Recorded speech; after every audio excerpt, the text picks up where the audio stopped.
Hello and नमस्कार बच्चों। मैं फिर से आ गई हूँ आपके लिए लेकर हिंदी। जी हाँ बच्चों, अगर आपको करनी है हिंदी से प्रीत देन लर्न विथ मी। तो हम आ गए हमारे इंटरनेट क्रांति के दूसरे भाग में। मैं उम्मीद करती हूँ आपने हमारा पहला भाग देखा है। पहले भाग में रोहन अपने पिताजी से इंटरनेट की क्रांति के बारे में पूछ रहा था, इंटरनेट की ज्यादा जानकारी पूछ रहा था। अब इंटरनेट क्रांति में आगे क्या होगा ये हम देखेंगे। रोहन ने थोड़ा बहुत कंप्यूटर सर से सीखा। अब उसके सवाल और कौन कौन से हैं, उसके मन में और कौन कौन से सवाल उठ रहे हैं, आइए देखते हैं इस भाग में। तो नेहा, एक और बच्ची जो रोहन के साथ स्कूल में पढ़ती है, वो पूछती है कि सर इंटरनेट द्वारा और कौन सी मदद मिलती है। तो इंटरनेट से हमको और कौन कौन सी मदद मिलती है। शिक्षक यानी कि कंप्यूटर सर बोलते हैं कि इंटरनेट द्वारा घर बैठे बैठे खरीदारी कर सकते हैं। खरीदारी यानी शॉपिंग।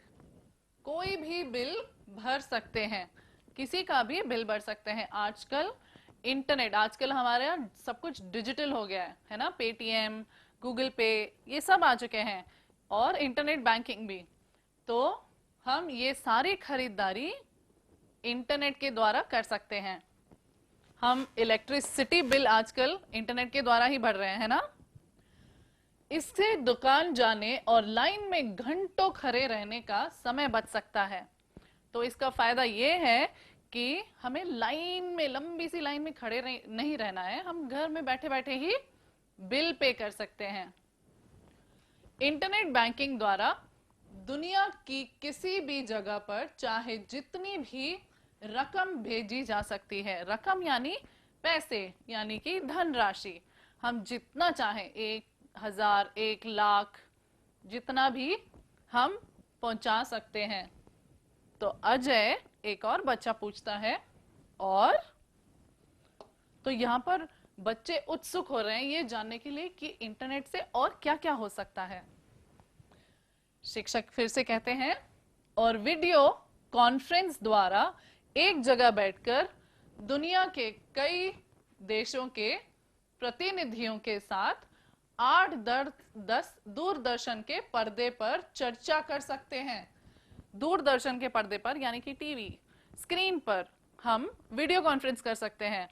तो आजकल जैसे अब कोविड के चक्कर में हम सबने देखा है, कोविड की वजह से बड़े बड़े बिजनेसमैन जो हैं, अगर उनको कॉन्फ्रेंस करने हैं तो वो कैसे करते हैं, घर बैठे बैठे इंटरनेट द्वारा अपने हर सदस्य से वो बात कर सकते हैं, है ना। तो उसी तरह वीडियो कॉन्फ्रेंस, कई बार ऐसा भी हुआ है कि घर में बैठे लोग, अभी घर में कोई बड़ा है, कुछ छोटों से बात करना चाहते हैं, वो बाहर नहीं निकल पा रहे हैं, तो वीडियो कॉन्फ्रेंस के द्वारा वो सबसे बात कर सकते हैं।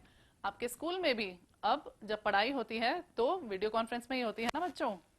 बिल्कुल वैसे ही एक ही कमरे में बैठकर विभिन्न देशों में रहने वाले लोगों के साथ विचार विनिमय कर सकते हैं। तो हम एक ही कमरे में बैठकर, चाहे कहीं पर भी वो कोई लोग हो, देश हो विदेश हो, कहीं पर भी हम विचार विमर्श कर सकते हैं।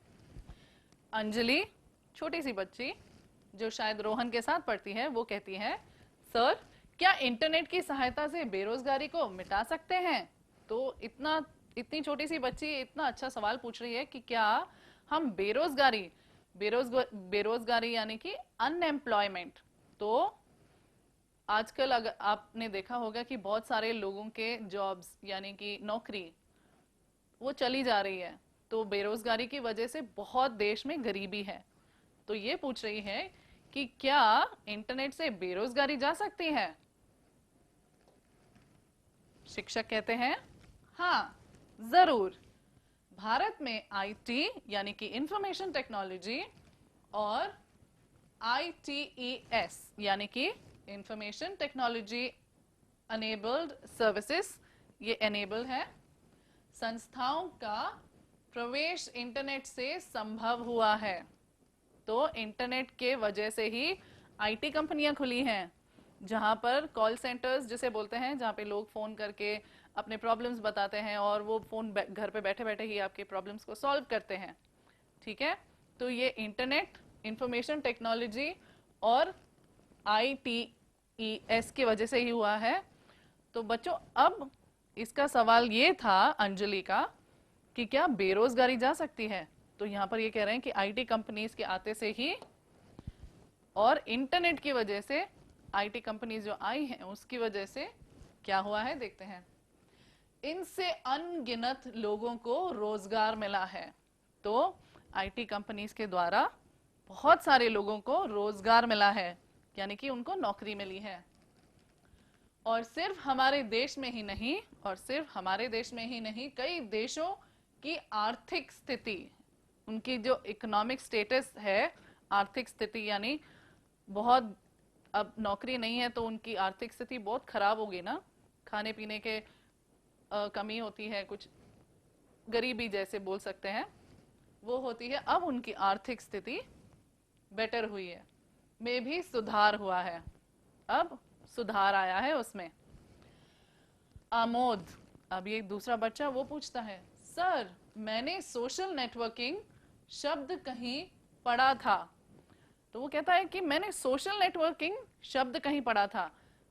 मुझे यकीन है आप सब लोगों को तो सोशल नेटवर्किंग के बारे में पता ही होगा। इसका अर्थ क्या है? तो बच्चों, सोशल नेटवर्किंग यानी कि हम लोगों से कैसे बात कर सकते हैं। सोशल नेटवर्किंग लोगों से, अब फेसबुक ही देख लीजिए, वहां पर हम क्या करते हैं, हम अपनी फोटो डालते हैं और हजारों लोग जो हमें जानते हैं वो उसे देखते हैं, तो इसे कहते हैं सोशल नेटवर्किंग। पहले लोग आपस में जैसे पड़ोसियों से बात करते थे, वो उनका नेटवर्क हुआ करता था। आज पड़ोसी यानी कि हमारे पास एक छोटा घोंसले के जितना नहीं है, पूरा दुनिया भर में जितने भी लोग हैं हम उनसे कनेक्ट कर सकते हैं। इसीलिए पार्ट के शुरुआत में यानी कि भाग 1 में उन्होंने ये कहा था कि पूरा देश अब गांव जितना छोटा हो गया है, इसी की वजह से। शिक्षक, सोशल नेटवर्किंग एक क्रांतिकारी खोज है। तो वो बोल रहे हैं एक रेवोल्यूशनरी, क्रांतिकारी यानी रेवोल्यूशन, तो एक वो रेवोल्यूशनरी खोज है। खोज यानी अन्वेषण, शोध, यानी कि कुछ नया देखने को मिला है, जिसने दुनिया भर के लोगों को एक जगह पर ला खड़ा कर दिया है। सारी दुनिया को एक ही जगह पर ला खड़ा कर दिया है। सोशल नेटवर्किंग के कई साइट्स हैं, जैसे फेसबुक, ऑरकुट, ट्विटर, लिंक्डइन आदि। तो अलग अलग ये सारे साइट्स जो आपको यहाँ पर दिख रहे हैं, इनके द्वारा सोशल नेटवर्किंग होती है कि हम लोग ये जानते हैं कि ये कहाँ गए थे। फेसबुक से हमें ये पता चलता है कि ये कहाँ गए थे, कहीं घूम के आए, कुछ नया देखा, कुछ नई बात हुई।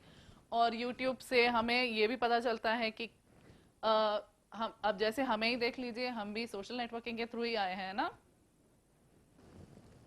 तो इन साइटों के कारण देश विदेश के लोगों की रहन सहन यानी कि वो कैसे रह रहे हैं, तो सोशल नेटवर्किंग साइट्स और इंटरनेट के द्वारा हमें ये पता चलता है कि लोग वहां पर कैसे रह रहे हैं, देश विदेश में, यानी कि इंडिया में और कई और जगह ले लीजिए, जैसे यूरोप ले लीजिए, अमेरिका ले लीजिए, वहां पर लोग अलग अलग तरह के घर बना के बैठे हैं।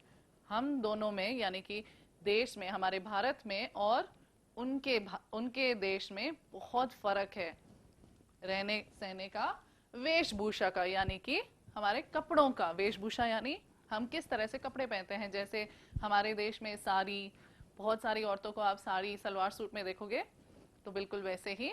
और अमेरिका में अगर आप जाएंगे तो वहां पर किसी को भी ऐसे नहीं देखेंगे।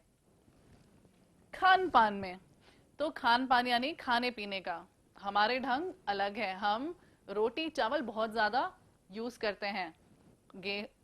और अगर आप बाहर जाएंगे, जैसे चाइना हो, जापान हो, US हो, अमेरिका हो, वो बहुत कम रोटी और चावल यूज करते हैं, वो ज्यादा सब्जियां और ब्रेड यूज करते हैं, बहुत ज्यादा नॉनवेज और बहुत ज्यादा ब्रेड का इस्तेमाल वहां किया जाता है।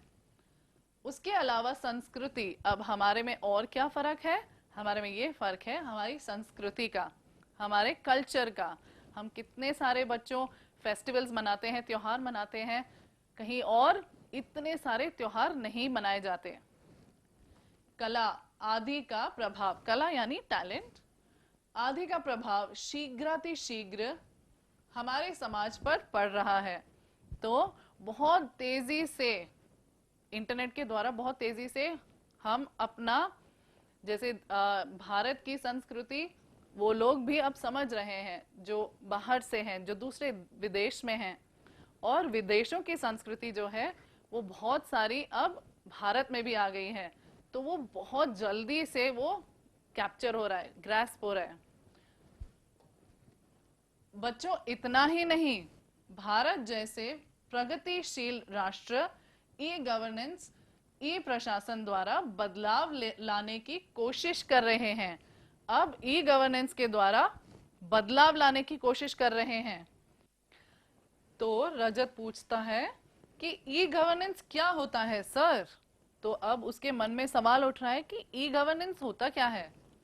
शिक्षक कहते हैं ई गवर्नेंस द्वारा सरकार के सभी कामकाज का विवरण, कि वो क्या काम कर रहे हैं उस सब का विवरण, अभिलेख, रिटन रिकॉर्ड्स, जो सरकारी काम होते हैं उनके रिटन रिकॉर्ड्स, सरकारी आदेश, वो क्या ऑर्डर देने वाले हैं, आदि को यथावत, यथावत यानी उसी वक्त लोगों को सूचित किया जाता है।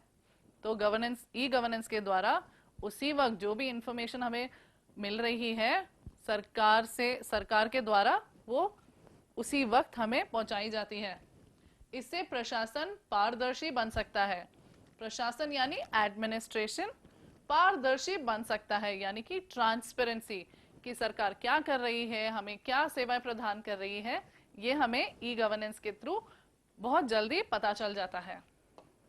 तो आदेश, एक और बच्चा पूछता है सर तब तो इंटरनेट समाज के लिए एक बहुत बड़ा वरदान साबित हुआ। तो वो कह रहा है कि अब तो ये इंटरनेट हमारे लिए वरदान, यानी कि जैसे गिफ्ट हो गया, बून हो गया, वैसे ही साबित हुआ है। तो शिक्षक कहते हैं कि इंटरनेट सचमुच एक वरदान है।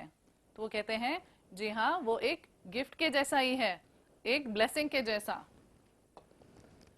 उसने जीवन के हर क्षेत्र में अपना कमाल दिखाया है, जैसे चिकित्सा, कृषि, अंतरिक्ष ज्ञान, विज्ञान, अंतरिक्ष ज्ञान यानी स्पेस के बारे में, विज्ञान यानी साइंस, शिक्षा आदि।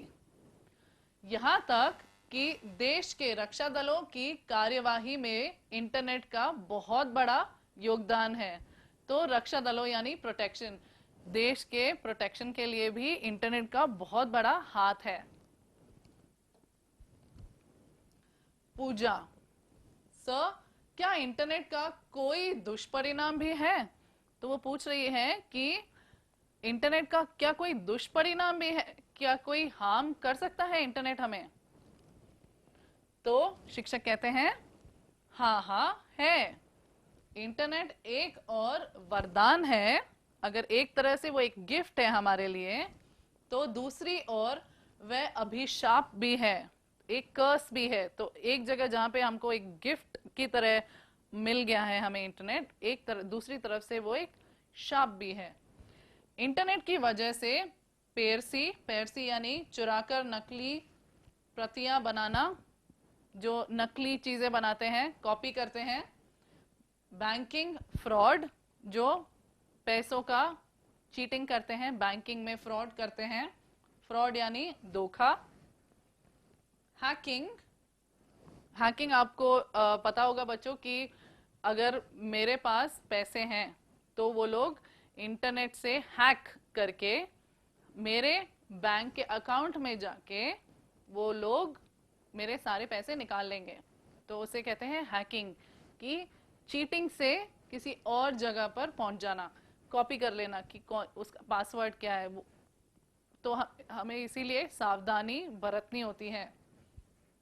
आदि बढ़ रही है। तो जैसे कि ये वरदान भी है और श्राप भी है। श्राप इसलिए कि लोग बहुत सारी धोखेबाजी कर रहे हैं इंटरनेट का फायदा उठाकर, उसके बारे में सीख लेते हैं और फिर उसी से वो फ्रॉड भी करते हैं। मुक्त वेबसाइट यानी जो फ्री वेबसाइट्स हैं, चैटिंग आदि से युवा पीढ़ी ही नहीं बच्चे भी इंटरनेट की कबंद बाहों के पाश में फंसे हुए हैं। तो सिर्फ यंगस्टर्स, युवक ही नहीं, जो युवा पीढ़ी है वो ही नहीं, बल्कि बच्चे भी। आपने देखा होगा कि कितने सारे बच्चे, छोटे छोटे बच्चे फोन्स लेके, लैपटॉप लेके बैठ जाते हैं। खाना खाना है तो फोन यूज करना है, लैपटॉप यूज करना है। तो बच्चे भी उसकी गिरफ्त में, इंटरनेट की गिरफ्त में आ चुके हैं, क्योंकि उन्हें समझ नहीं आ रहा है कि आगे चलकर ये उनके लिए अच्छा नहीं होगा। उनकी आंखें भी खराब हो रही हैं पूरा दिन देखकर, तो वो उसकी इंटरनेट की गिरफ्त में आ गए हैं। इससे वक्त का दुरुपयोग होता है। तो इससे वक्त का बहुत बुरा दुरुपयोग होता है। दुरुपयोग यानी कि सही तरह से वक्त का उपयोग ना होना। और बच्चे अनुपयुक्त और अनावश्यक जानकारी हासिल कर रहे हैं। हासिल करना यानी कि प्राप्त करना। तो क्योंकि वो इतना वक्त इंटरनेट में बैठे हैं, तो वो क्या कर रहे हैं, चैटिंग करते हैं। कोई अजनबी हो, कोई भी जिसे हम ज्यादा जानते नहीं हैं, उनके साथ वो अपनी कहानी बांटते हैं। अभी सोशल वेबसाइट्स में ही देख लीजिए, अगर आप उन्हें नहीं जानते फिर भी बच्चे, उनको पता नहीं है ज्यादा, तो वो सोशल वेबसाइट्स में उन्हें ऐड कर देते हैं और फिर वो लोग शायद फ्रॉड हो, आगे से वो समझ जाते हैं कि ये क्या है, क्यों है, ये अगर इतने अमीर हैं तो फिर किडनैपिंग भी होती है। तो इन सब से हमें सावधान होना है। बच्चे अनुपयुक्त और अनावश्यक जानकारी हासिल कर लेते हैं। तो कई बार ऐसा होता है जो चीजें उनको नहीं मालूम होनी चाहिए, क्योंकि वो बच्चे ही हैं अब तक, फिर भी इंटरनेट से वो जल्दी उसे जानकारी को हासिल कर लेते हैं। इसलिए आप लोगों को इंटरनेट से सचेत रहना चाहिए। इसलिए हमें सावधानी बरतनी होगी कि हम किसी को अपनी कोई भी इंफॉर्मेशन ना दें, और हमें अपने बच्चों को भी सचेत करना चाहिए। रोहन कहता है, सर आपने हमें इंटरनेट क्रांति के बारे में सारी जानकारी बहुत दी। तो वो कह रहा है कि आपने हमको इतनी सारी जानकारी दी है सर, इसके लिए सबकी तरफ से बहुत धन्यवाद। तो रोहन अब ये वही बच्चा है जो अपने पिताजी से ये सवाल करता है और उनके पिताजी कहते हैं कि आप कंप्यूटर सर से पूछ लीजिए। अब सारे बच्चों के इतने सारे सवाल थे, सब सवालों का इन्होंने आंसर किया सर ने। तो अब रोहन कहता है कि आपने बहुत सारे सवाल हमारे आंसर किए हैं, हमें जवाब दिए हैं, उसके लिए हम सब की तरफ से धन्यवाद, यानी कि थैंक यू। शिक्षक कहते हैं, एक बात याद रखना कि इस क्षेत्र की क्रांति निरंतर चलती रहेगी, यानी कि अब ये रुकने वाली है नहीं है। ये टेक्नोलॉजी है जो रुकेगी नहीं, अब बढ़ती ही जाएगी। तो बच्चों आप समझ लीजिए और जान लीजिए कि इंटरनेट के फायदे भी क्या है और नुकसान भी क्या है, ये आपके लिए भी उतने ही इंपॉर्टेंट हैं। तो यहीं पर खत्म होता है हमारा दूसरा भाग और पूरा चैप्टर इंटरनेट क्रांति। तो आइए अब हम याद करते हैं कि हमने क्या पढ़ा है। उम्मीद करती हूं कि आपको पूरा चैप्टर अच्छे से समझ आ गया होगा। तो करते हैं रिवीजन। एक वाक्य में उत्तर लिखिए। तो हमारे जो पहले दो प्रश्न हैं वो हमारे पहले भाग में है। ये हमारा तीसरा प्रश्न है, प्रगतिशील राष्ट्र किसके द्वारा बदलाव लाने की कोशिश कर रहे हैं? तो इसका उत्तर है, प्रगतिशील राष्ट्र ई गवर्नेंस द्वारा बदलाव लाने की कोशिश कर रहे हैं। हमारा चौथा प्रश्न, समाज के किन क्षेत्रों में इंटरनेट का योगदान है? तो किन क्षेत्रों में इंटरनेट का योगदान है? समाज में चिकित्सा, कृषि, अंतरिक्ष ज्ञान, विज्ञान, शिक्षा आदि क्षेत्रों में इंटरनेट का योगदान है। हमारा पांचवा प्रश्न, इंटरनेट क्रांति का असर किस पर पड़ा है? तो इंटरनेट क्रांति का असर किस पर पड़ा है बच्चों? बड़े बूढ़ों से लेकर छोटे बच्चों तक सब पर पड़ा है। हमारा छठा प्रश्न, ITES का विस्तृत रूप क्या है, यानी कि फुल फॉर्म। ITES का विस्तृत रूप है इंफॉर्मेशन टेक्नोलॉजी एनेबल्ड सर्विसेज। अब हमें आगे बढ़ते हुए 2-3 वाक्यों में उत्तर लिखने हैं। हमारा सेकंड क्वेश्चन, प्रश्न 2 है, व्यापार और बैंकिंग में इंटरनेट से क्या मदद मिलती है। तो इंटरनेट बैंकिंग के बारे में है ये। इंटरनेट द्वारा घर बैठे बैठे खरीदारी कर सकते हैं, कोई भी बिल भर सकते हैं। इससे दुकान जाने और लाइन में घंटों खड़े रहने का समय बच जाता है। इंटरनेट बैंकिंग द्वारा दुनिया की किसी भी जगह पर चाहे कितनी भी रकम भेजी जा सकती है।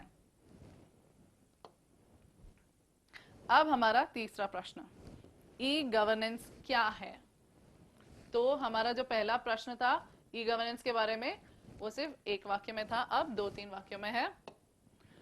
ई गवर्नेंस द्वारा सरकार के कामकाज का विवरण, अभिलेख, सरकारी आदेश आदि को यथावत लोगों को सूचित किया जाता है। इससे प्रशासन पारदर्शी बनता है। तो अब हम बढ़ेंगे 4-6 वाक्यों में उत्तर लिखने हैं हमें। अब ये बड़े प्रश्न हैं, इनको बार बार लिखिए, बार बार याद कीजिए, रिवाइज कीजिए। वीडियो कॉन्फ्रेंस के बारे में लिखिए। वीडियो कॉन्फ्रेंस में एक जगह बैठकर दुनिया के कई देशों के प्रतिनिधियों के साथ 8-10 दूरदर्शन के पर्दे पर चर्चा कर सकते हैं। एक ही कमरे में बैठकर विभिन्न देशों में रहने वाले लोगों के साथ विचार विस्मय कर सकते हैं। तीसरा प्रश्न, सोशल नेटवर्किंग एक क्रांतिकारी खोज है, कैसे। अब उत्तर, सोशल नेटवर्किंग ने दुनिया भर के लोगों को एक जगह पर ला खड़ा कर दिया है। सोशल नेटवर्किंग के कई साइट्स हैं, जैसे फेसबुक, ऑरकुट, ट्विटर, लिंक्डइन आदि। इनसे दुनिया के लोगों के रहन सहन, वेशभूषा, खान पान, कला, संस्कृति आदि का प्रभाव पड़ता है। इस प्रकार ये एक क्रांतिकारी खोज है। अब हमारा चौथा प्रश्न, इंटरनेट से कौन कौन सी हानियां हो सकती हैं। इंटरनेट से हार्मफुल उसके कॉन्स क्या हैं। इंटरनेट की वजह से पैरसी, बैंकिंग फ्रॉड, हैकिंग, खबरों की चोरी यानी कि आदि बढ़ रही है। मुक्त वेबसाइट, चैटिंग आदि में युवा पीढ़ी फंस रही है। समय का दुरुपयोग हो रहा है। बच्चे अनुपयुक्त और अनावश्यक जानकारी हासिल कर रहे हैं। इस प्रकार कई हानियां हैं। तो बच्चों, यही खत्म होते हैं हमारे प्रश्न उत्तर। मैं उम्मीद और आशा करती हूं कि आपको ये पाठ अच्छे से समझ आ गया है। अच्छी तरह से इसे रिवाइज कीजिए, बार बार पढ़िए, और हम फिर मिलेंगे एक नए पाठ के साथ। तब तक के लिए धन्यवाद।